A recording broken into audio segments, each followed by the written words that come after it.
no ar mais um programa do Núcleo de Política e Cidadania, aqui da TV Comunitária do Rio de Janeiro, canal 6 da NET. Na nossa tela você tem o site www.tvcomunitariatudojunto.rio, onde você pode assistir toda a nossa programação nos mesmos horários, igualzinho se você estivesse no canal 6 da NET. Telefone e e-mail para você interagir com a gente. Hoje nós vamos debater um assunto importante, que é a divulgação de um livro sobre a Segunda Guerra Mundial.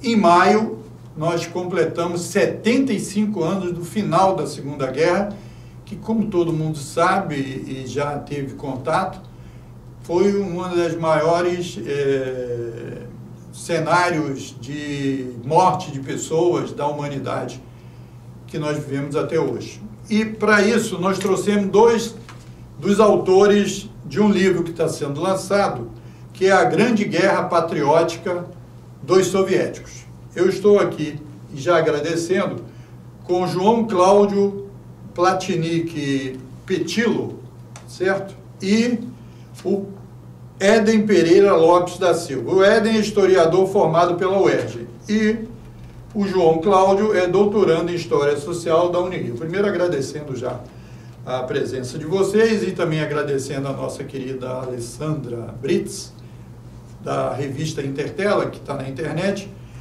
por também nos ajudar. Ela ia até participar, mas não pôde estar aqui. Primeiro, por que lançar o livro? Nós compreendemos que existe um hiato bibliográfico no Brasil sobre a participação soviética na Segunda Guerra Mundial.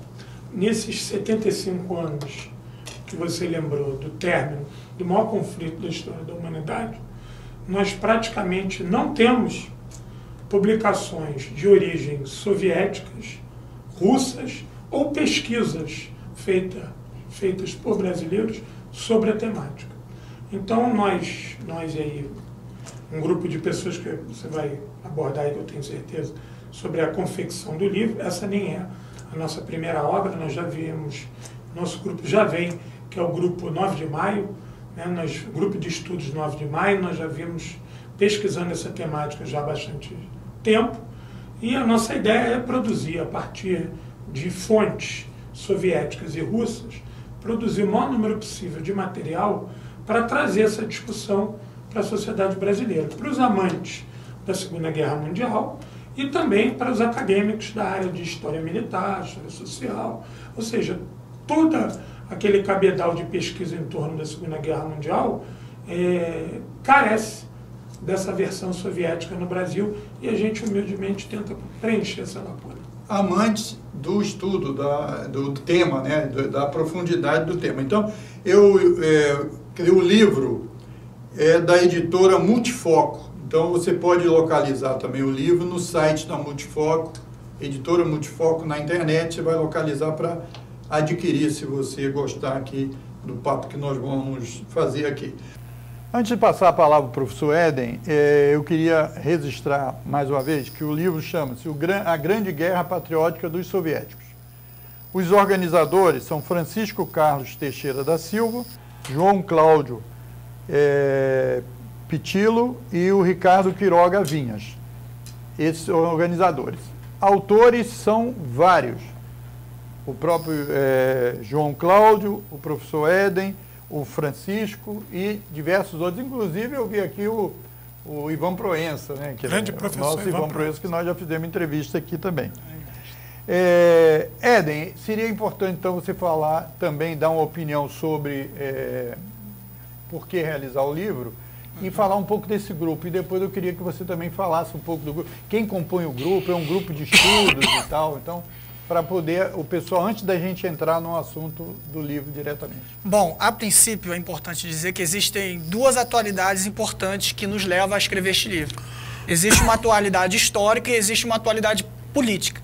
A atualidade histórica é sobre o debate histórico em torno da guerra, que é um debate que, como o professor João estava colocando, é um debate que a gente pouco conhece dentro da academia, mas que principalmente a sociedade brasileira, de modo geral, pouco conhece, e que isso gera uma defasagem do ponto de vista histórico, até mesmo da própria sociedade brasileira conhecer sobre a sua participação dentro do conflito internacional e quais os outros atores que estavam envolvidos dentro do conflito. Porque a União Soviética ela teve um papel preponderante na Segunda Guerra Mundial. O Brasil igualmente deu um apoio, deu um suporte extremamente importantíssimo para que os aliados ganhassem a guerra. E isso, você determinar, do ponto de vista histórico, você afastar estes atores da importância da guerra, ela tem um determinado caráter político. E aí eu entro na outra parte, que é o caráter político da importância dessa obra. Porque é necessário se conhecer qual é o papel que esses estados eles desenvolveram dentro da guerra para poder a gente hoje poder estar combatendo determinadas visões, que são visões que vêm se desenvolvendo acerca da guerra, principalmente desde meados da Guerra Fria, mas que se assentou mesmo durante a década de 90, no final da década de 90, sobre determinadas visões sobre a participação na Segunda Guerra Mundial e no seu desenrolar, a ponto de hoje você ter a maior parte da população, por exemplo, na Europa, acreditando que foi o exército americano que libertou a Europa e não então o exército soviético. Então, isso diz muito sobre o posicionamento também da própria Europa do ponto de vista político e que nos leva a gente hoje revisitar esse desenrolar desse conflito, que é o conflito mais importante, basilar do século XX. Isso. Então, João, sobre o grupo em si, quem compõe? São professores, são estudiosos de que matérias? É transversal? Dá uma palhinha aí para gente. De uns anos para cá, acho que de uns 5 ou 6 anos para cá, nós sentimos a necessidade de aglutinar em torno das nossas pesquisas uma atitude mais orgânica. Então, nós fomos formando um núcleo de estudiosos de várias matérias, entendeu? Da história, das relações internacionais, da ciência política, em torno do papel da União Soviética, porque a participação soviética, ela abarca tudo isso. Ela abarca a ciência política, ela abarca as relações internacionais, ela abarca a história. E a Guerra Fria, muito habilmente, né, contava com Hollywood, uma máquina de propaganda importantíssima, fez com que, aqui no Brasil, principalmente, porque o Brasil se subordinou à Guerra Fria, né, o tempo de ditadura que nós vivemos foi um momento de subordinação cultural à Guerra Fria. Então, isso foi afastado, inclusive, da academia. Nós temos, até hoje, na Universidade Brasileira, a ausência de pesquisas, a ausência de estudos coerentes e profundos sobre a participação soviética. Então, quando nós fomos formar o nosso grupo, o 8 de maio, nós pegamos gente de todas as áreas, e todas as pessoas que participam do grupo são historiadores, doutores, mestres, mas todos eles tinham já como atuação a pesquisa sobre a União Soviética na guerra, mas de forma unitária, às vezes de forma isolada. E aí a nossa unidade ela se deu para obtenção de material e para obtenção de fontes, principalmente de fontes soviéticas e russas, porque aí o nosso grupo, nós temos pessoas que dominam o idioma russo, e aí a partir de então a gente pode avançar mais para a questão do material russo-soviético. Então, vocês dois já alinhavaram aí mais ou menos o objetivo do livro e como é que ele surgiu e tal. Agora vamos entrar diretamente.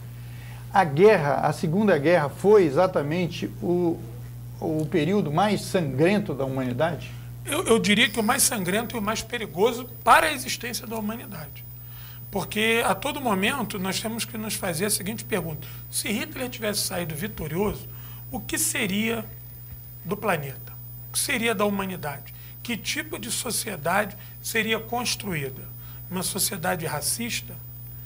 Uma sociedade que iria perseguir outros povos? Porque uma vitória nazista seria a edificação de uma máquina de guerra praticamente imbatível. E aí, quais são as forças que iriam se opor àquilo? Que tipo de doutrina seria emanada dessa grande potência que iria surgir com o nome de Alemanha nazista? Ou seja, nós teríamos o fascismo quase que como um dogma universal. os outros estados que se opunham à Alemanha nazista no primeiro momento, os Estados Unidos e a Inglaterra, eram países que tiveram uma atuação muito dúbia no combate ao crescimento e o surgimento da Alemanha nazista.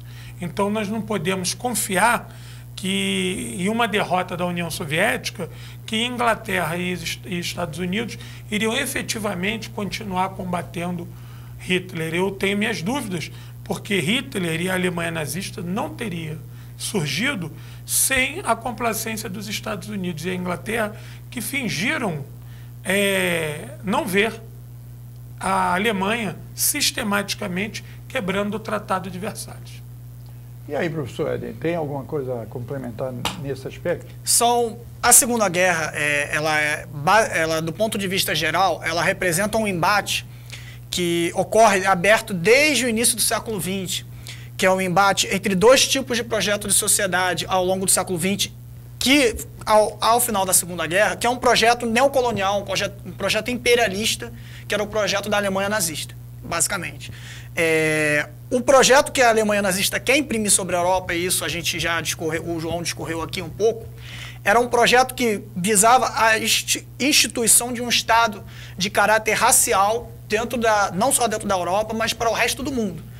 A vitória desse projeto, ela representaria o quê? Ela representaria a destruição de uma alternativa que estava surgindo ao longo do século XX a este projeto, que era a alternativa revolucionária de vários países do terceiro mundo, que surgiu, as revoltas anticoloniais no final da Primeira Guerra, e a alternativa ao projeto socialista que estava surgindo, se desenvolvendo na União Soviética. Então,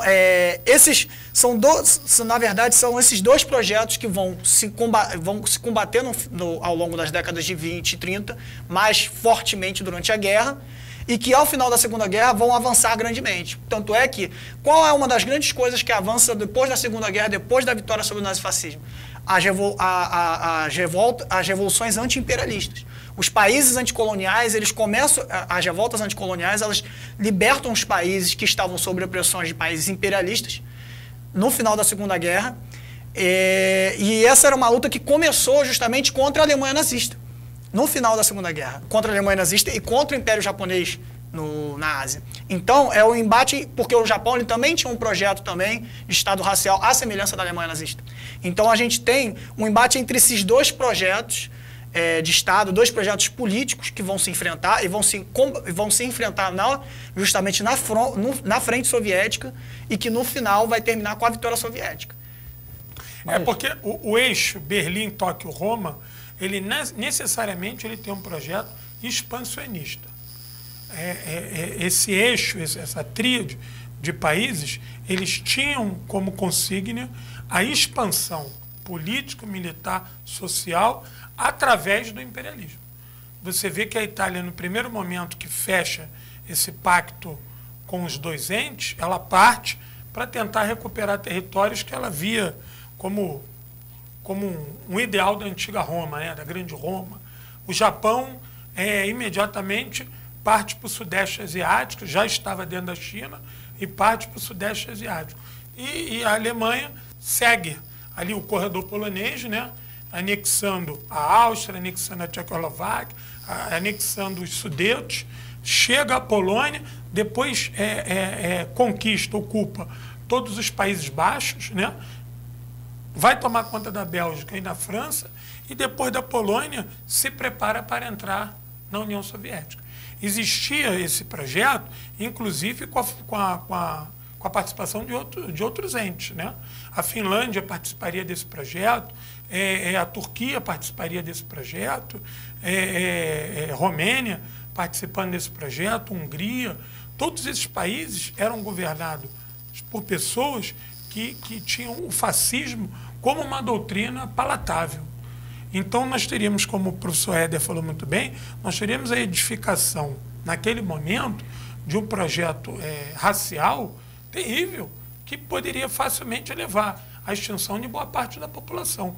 Porque se eles tinham como ideia, pelo menos Itália e Alemanha, de que só poderiam ficar supostos arianos na Europa, você imagina quantas pessoas teriam que perecer para que isso fosse feito. e o Japão, que tratava todos os asiáticos como cidadãos de segunda categoria, ou seja, nós teríamos uma máquina de morticínio terrível. E quem é que se opôs a isso? Quem é que realmente derrotou isso? Quem é que carregou o maior fardo dessa luta? Foi a União das Repúblicas Socialistas Soviéticas, que foi encarregada de derrotar cerca de 75% das forças do eixo e perdeu cerca de 44 milhões de habitantes, segundo as novas pesquisas.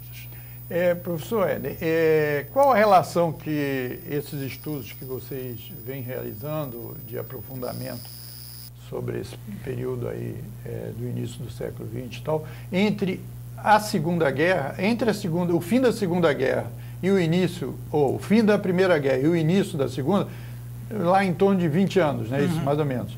E na Primeira Guerra surgiu ali, no final dela, a União Soviética, que é esse instrumento fundamental para a derrota do nazismo. Como é que vocês...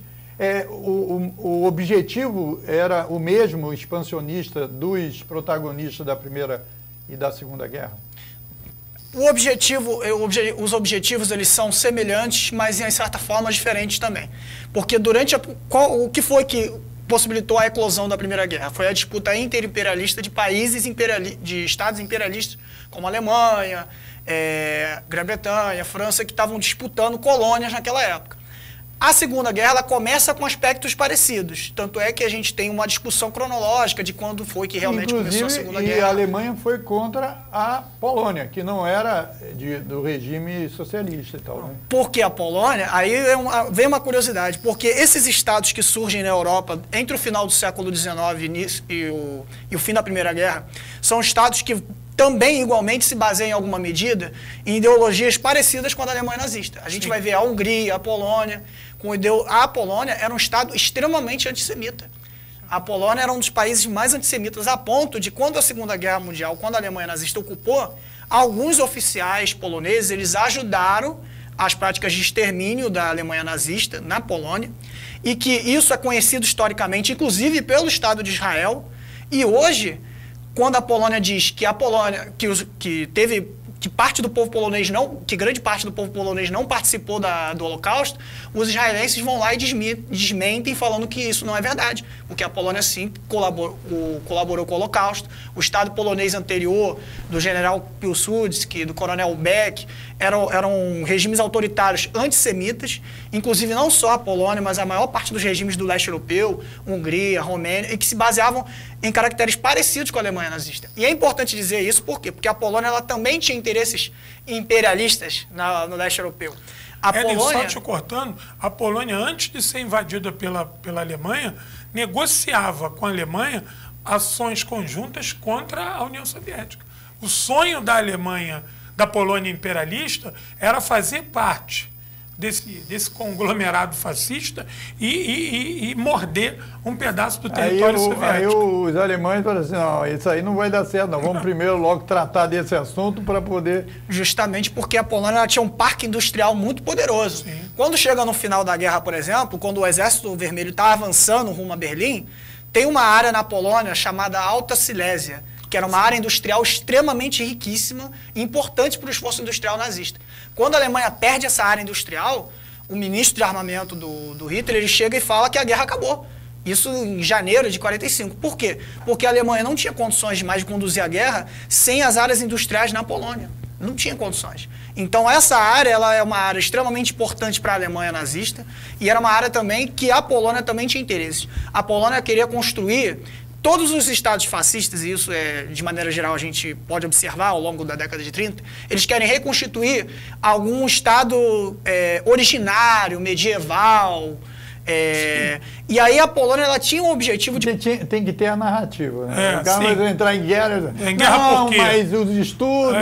O Mussolini dizia para os italianos que ia reconduzir a Itália para o Império Romano. Isso. Falava do Mare Nostrum, entendeu?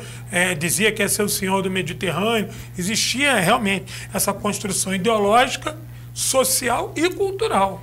A Polônia ela tinha interesses tanto sobre a Ucrânia quanto sobre os países bálticos. Sim. tem um livro de um ex-embaixador americano na União Soviética, se não me engano foi o primeiro embaixador, Joseph Davis. Ele relata que a Polônia ela tinha interesses sobre a Lituânia, chegou a ter conflitos localizados com a Lituânia, e que a grande divergência entre a Alemanha e a Polônia justamente era em cima da Lituânia, porque a Alemanha ela via os estados bálticos como um local, parte da Lebensraum alemã. Então, inclusive ali, a Alemanha cometeria várias chacinas durante a guerra. A Lituânia e a Estônia seriam praticamente, passariam por uma redução populacional muito grande. E existe, inclusive, para a gente ter uma noção de como é que isso... O fim da Primeira Guerra Mundial ele foi extremamente ruim para diversas potências na Europa, entre aspas, ruim, porque ninguém se sentiu satisfeito. Inclusive, tem uma frase, tem um trocadilho tem um ex-embaixador soviético na Alemanha Oriental, que ele vai dizer sobre a Segunda Guerra Mundial que se a Primeira Guerra Mundial terminou em uma paz sem vencedores, a Segunda Guerra Mundial terminará com vencedores sem paz. É um trocadilho que ele faz com a frase wilsoniana, porque ele coloca que justamente, se no final da Primeira Guerra ninguém ficou satisfeito com o que havia se configurado ali do ponto de vista territorial, no final da Segunda Guerra o que vai acontecer é justamente o inverso, porque todo mundo vai estar... a guerra vai se encaminhar ao seu final, mas as pessoas elas vão querer manter a paz, só que de uma maneira... Elas vencem a guerra, mas não conseguem estabelecer parâmetros para o que seria satisfatório para cada um. Porque tem um dado, tem uma situação que nós temos que ver em cima do que o professor Éden está falando, que é o seguinte: a todo momento a gente escamoteia a discussão do papel de Estados Unidos e Inglaterra no pré-guerra. Isso seria uma pergunta minha. Você fala sobre isso e também sobre as forças que dentro dos Estados Unidos estavam, por mais que torcendo, né, quer dizer, para o outro lado, né? Porque é o seguinte: os Estados Unidos ele entra na guerra para garantir os seus interesses, unicamente os seus interesses econômicos. A entrada da guerra nos Estados Unidos, a entrada dos Estados Unidos na guerra, ela acontece no primeiro momento para socorrer a Inglaterra, mas isso é mediante a abertura dos mercados ingleses no Oriente para os estadunidenses. Então, antes daquela campanha glamurosa de solidariedade aos patrícios ingleses, foi negociado a questão econômica. A guerra ela foi revigorante para a economia estadunidense, que vinha de uma crise e vinha de um projeto político do isolacionismo. A América para os americanos, o isolacionismo estadunidense o colocou muito que a cavaleiro desses acontecimentos que o Éden narra muito bem, de final da Primeira Guerra Mundial. Só que a Segunda Guerra Mundial abre uma janela de oportunidades tremenda. E aí a Inglaterra, que sai da Primeira Guerra Mundial como uma potência, ao término da Segunda, ela já não pode se dizer mais assim. Ela passa a ser uma potência de segunda grandeza. Por quê? Porque eles não contavam com a vitória soviética. Se a União Soviética de 1939 fosse a União Soviética de 45, talvez essa guerra nem tivesse acontecido. Talvez Inglaterra e Estados Unidos tivessem patrulhado o Tratado de Versalhes e nunca permitido o rearmamento e a reorganização de uma Alemanha sob o auspício nazista. Eu queria, porque o assunto tem um livro aqui, quantas páginas? 300 e poucas páginas. Então nós já vamos estender aqui o nosso horário para a gente dobrar o horário que a gente normalmente faz entrevista para a gente cobrir. Eu queria que você, então, que está aqui como um dos organizadores, poder pontuar assim, no conjunto dos capítulos, como é que vocês definiram mas é mais para o pessoal mesmo ficar com vontade de ler. Fazer esse livro foi um problema grande, porque não faltava assunto. Sobre descrever sobre a participação soviética na guerra, a gente vai precisar de toda uma vida.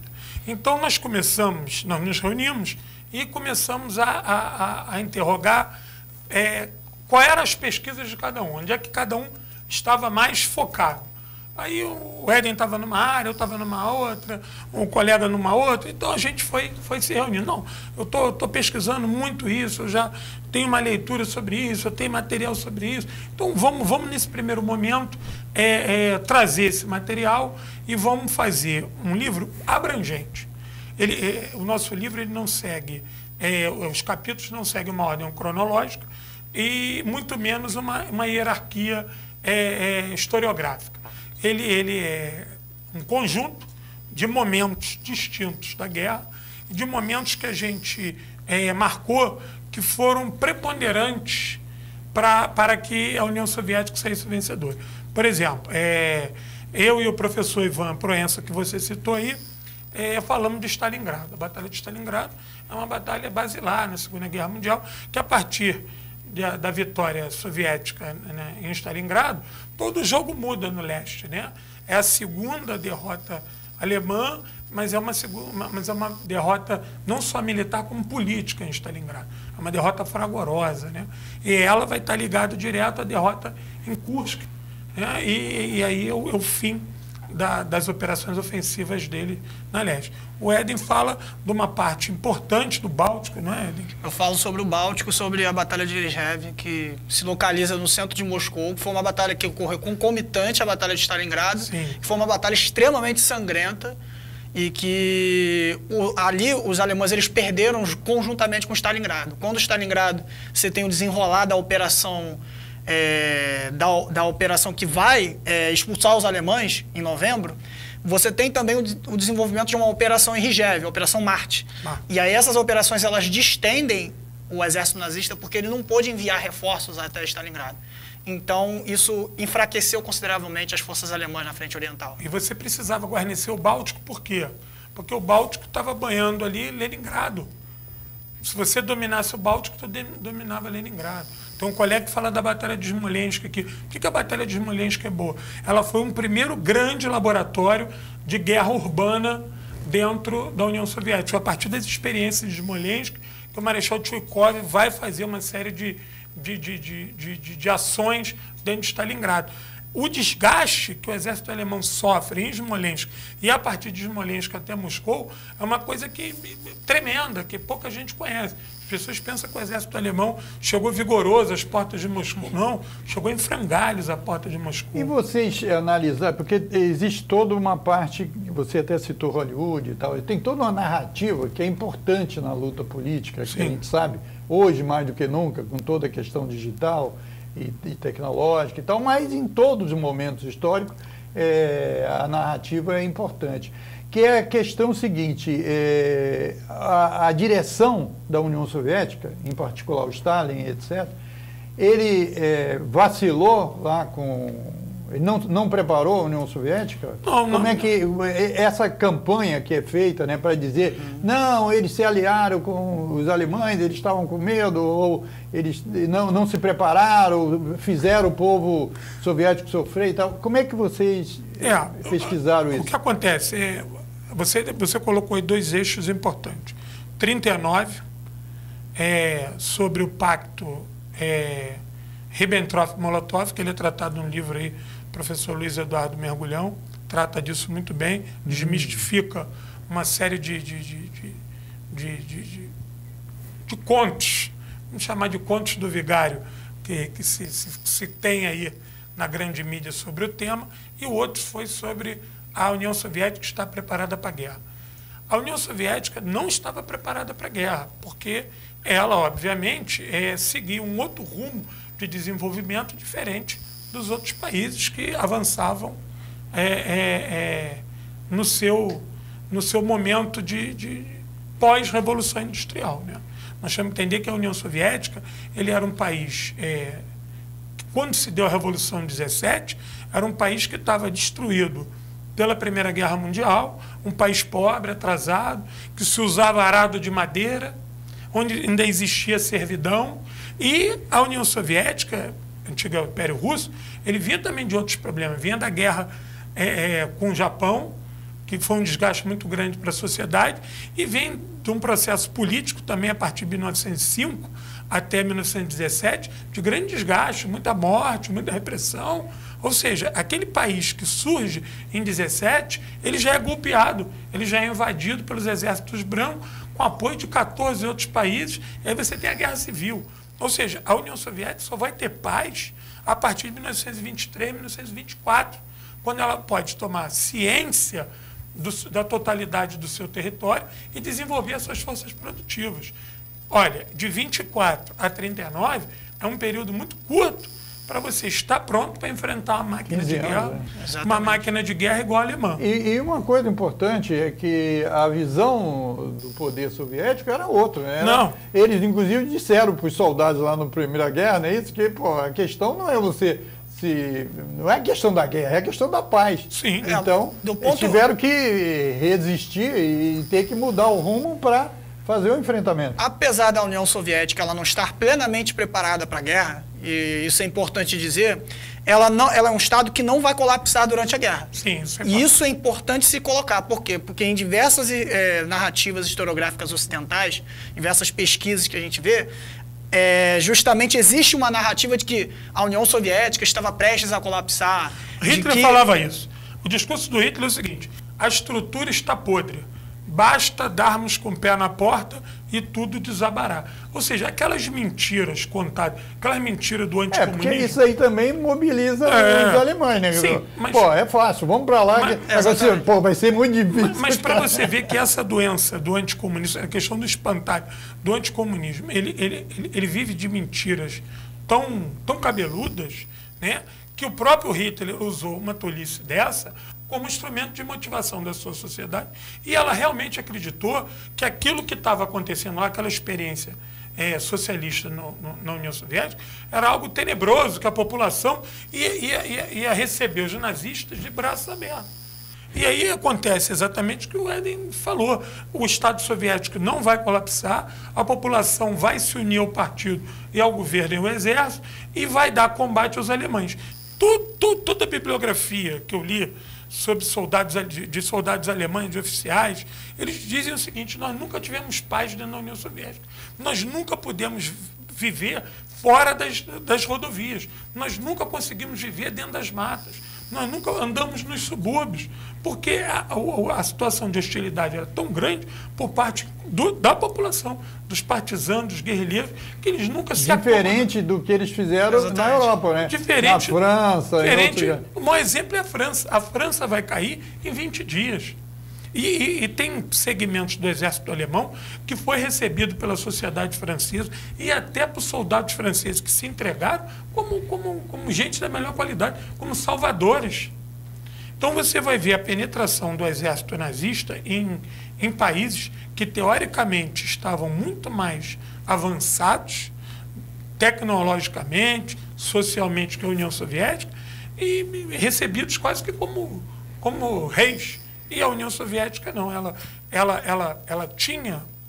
desenvolveu condições materiais para vencer a guerra. Naquele momento, ela não tinha como resistir à invasão.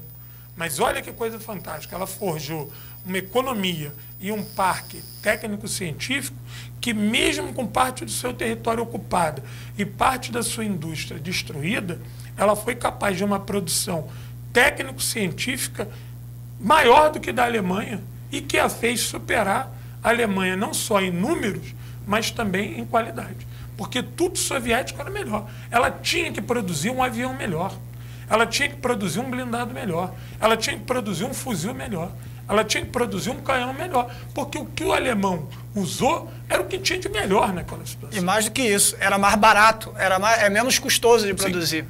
Durante a guerra, o Guderian, que é um general alemão, ele vai reclamar com os engenheiros alemães que os tanques, os blindados alemães eram muito caros de se produzir. Sim. E os blindados soviéticos eram muito simples de se produzir. E mais eficientes. Todos esses países que a Alemanha invadiu, ela sugou a economia desses países para ela. Então você tinha 14, 15 países invadidos que a sua economia estava voltada para a máquina alemã. E é isso que o Andy falou. Dimensiona o que você falou de que a União Soviética conseguiu fazer uma superação eu vou dar só um exemplo. Em 1943, quando a União Soviética produzia mais ou menos uns 12 mil KVs por ano, T-34, a Alemanha produzia bem menos tanques, que eram inferiores aos tanques T-34, ainda em 43. Quando a Alemanha, perto da Operação Cidadela, ela vai produzir o Panzer V, o Panzer Tigre, ela produz menos unidades do que a União Soviética demorou o ano todo para poder produzir T-34. E quando chega em 44, os soviéticos desenvolvem um novo tanque que consegue produzir em mais escala do que esse novo tanque que os alemães produziam. Sim. Isso porque a Alemanha conseguia extrair mais petróleo, tinha mais recursos minerais à disposição, e a União Soviética muito menos, mas conseguia fazer muito mais. Porque a produtividade do trabalhador soviético era muito maior.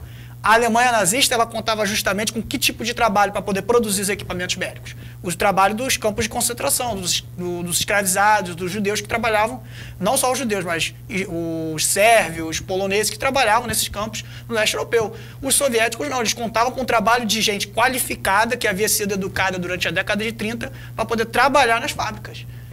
Então, você que pegou aí o debate, agora nós estamos aqui debatendo, divulgando aqui, um livro, 1941-1945, A Grande Guerra Patriótica dos Soviéticos.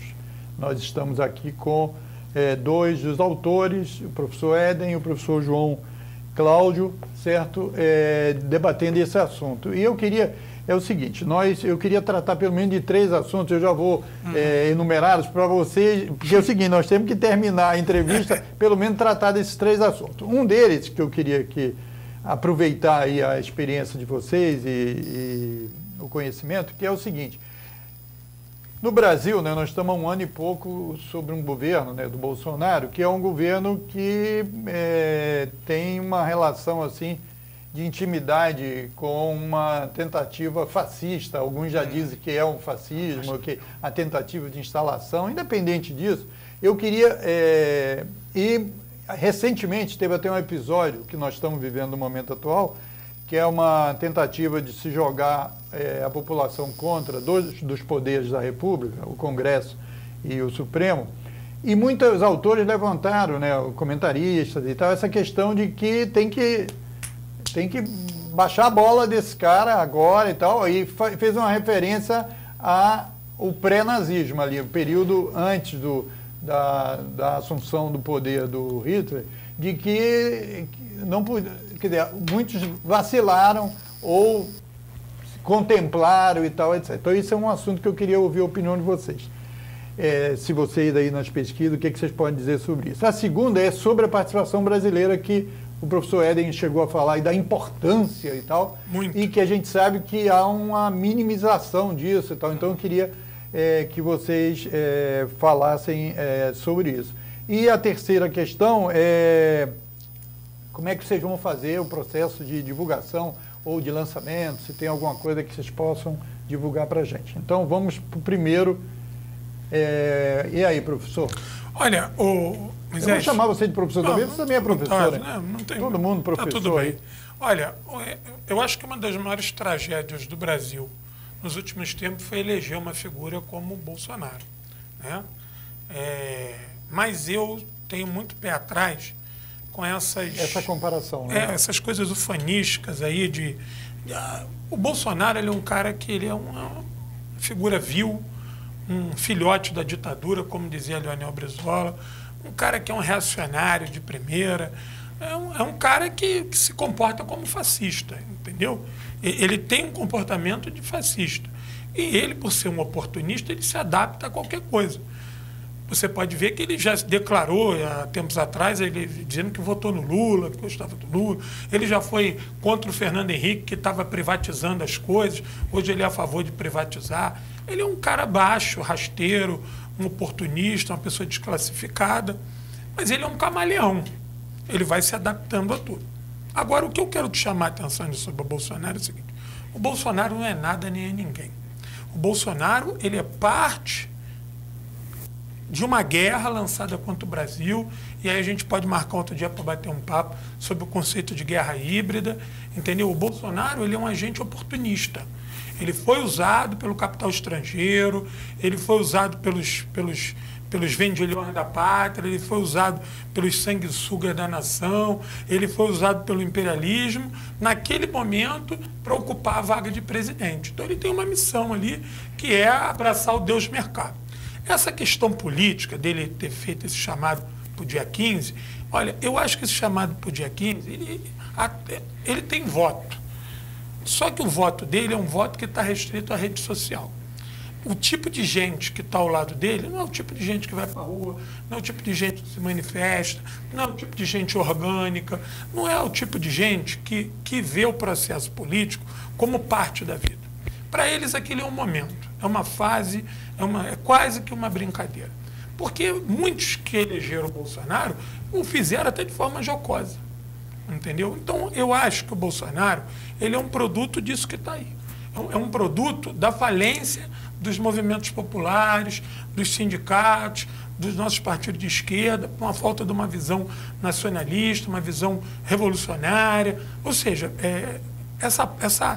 o nosso dever de casa, nós prevaricamos durante muito tempo. E aí surge essa figura.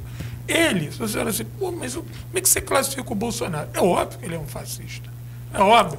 Mas eu não acredito que esse fascismo dele seja algo capaz de nos ameaçar por enquanto.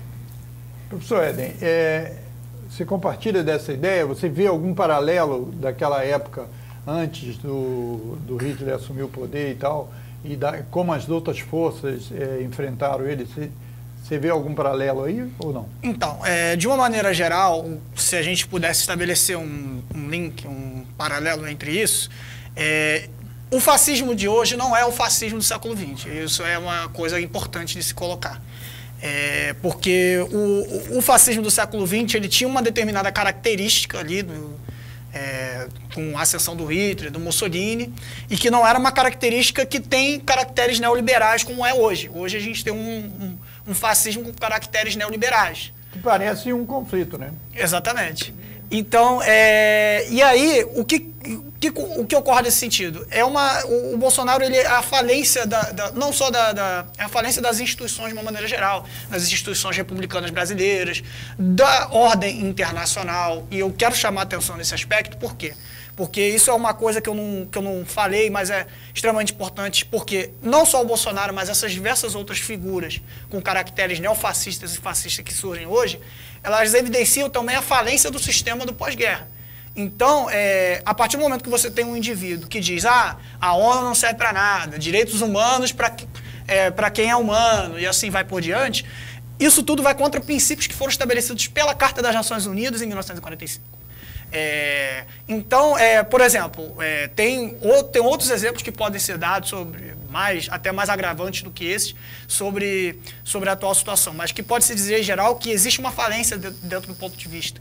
E quando isso acontece, você tem essa desarticulação entre os poderes, por assim dizer. E o Brasil ele viveu uma quebra constitucional em 2016, isso é importante ser dito. Claro. E a gente tem um enfrentamento entre poderes de uma maneira geral, poder judiciário, poder legislativo, poder executivo estão nesse enfrentamento, isso não é de hoje. Então esse conflito, principalmente em torno, porque isso é uma agenda, essa manifestação do dia 15 para o Bolsonaro também é uma agenda também presente. Sim. É algo em cima do orçamento impositivo lá, do Planalto. É claro que tem outras coisas por trás, mas existe uma questão que é muito mais perigosa em relação ao Bolsonaro, que não é só o Bolsonaro, mas todo aquele staff que vem junto com ele, que são aqueles grupamentos fascistas que existem na sociedade, que antes estavam marginalizados e que hoje estão à mostra. Esses grupos, na ditadura, eles tinham uma certa atividade e que, com o aparecimento do Bolsonaro, hoje eles